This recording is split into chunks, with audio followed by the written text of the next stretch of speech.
एक गांव में एक आदमी रहता था जो बहुत बूढ़ा हो चुका था, जिस वजह से उसे कम दिखाई देता था और बहुत कमज़ोर हो गया था।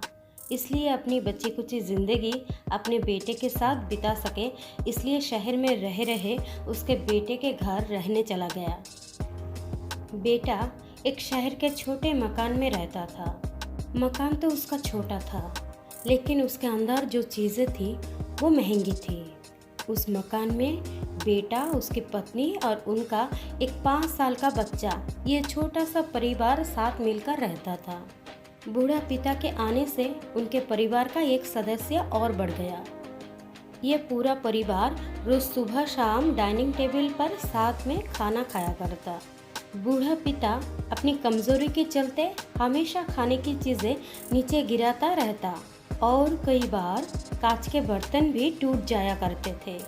कुछ दिनों तक तो बहू और बेटे ने ये सब सहन किया, लेकिन बाद में वे दोनों बूढ़े की ऐसी हरकतों से चिढ़ने लगे। एक दिन बेटे ने कहा कि ऐसा कब तक चलेगा, हमें कुछ करना पड़ेगा। उसकी पत्नी भी इस बात से सहमत हुई। अगले दिन बेटा कहीं से एक पुराना मेज़ लेकर आया और घर के एक कोने में उसे लगा दिया और अपने पिताजी से कहा कि आप यहीं पर बैठकर खाना खा लिया कीजिएगा। उन्होंने एक लकड़ी का बर्तन भी बनाया जिसमें वे अपने बूढ़े बाप को खाना देने लगे। अपने कांच के कीमती बर्तन बचाने के लिए अपने बूढ़े बाप को लकड़ी का बर्तन देने में उन्हें ज़रा सी भी शर्म नहीं आई। आप खाने के समय जब जब होता, बूढ़ा बाप एक कोने में बैठकर खाना खाता और बाकी का परिवार डाइनिंग टेबल पर खाना खाया करता। डाइनिंग टेबल पर बैठे बैठे दोनों पति पत्नी कभी कभी अपने बूढ़े बाप की तरफ देखा लिया करते।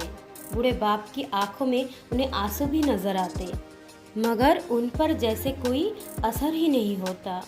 बूढ़े का पोता भी ये नज़ारा हमेशा देखता और वो अपने में ही खोया रहता। एक दिन जब पति पत्नी डाइनिंग टेबल पर बैठकर खाना खा रहे थे, तब उनका बच्चा ज़मीन पर बैठकर कुछ कर रहा था।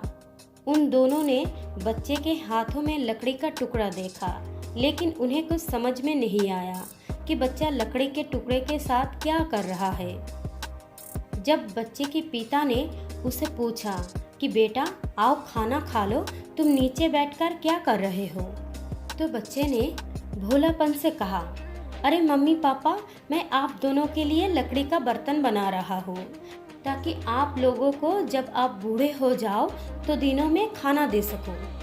अपने नादान बेटे के द्वारा दी गई ये सहज बात दोनों के दिल में तीर की तरह उतर गई।